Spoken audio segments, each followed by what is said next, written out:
ఉండాలి.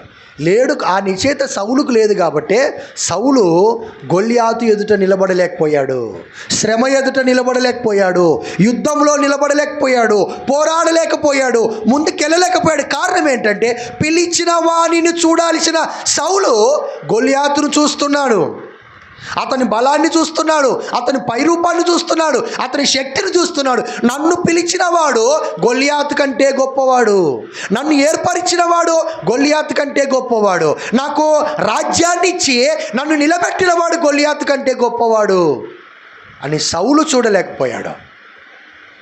అందుకే అక్కడ 11వ వచనం ఏమో తెలుసా?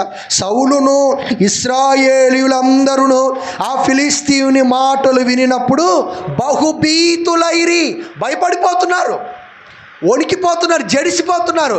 ఇదిగో ఇప్పుడు మా ఎదురుగా నిలబడిన ఈ గొల్యాతును మేము జయించలేము,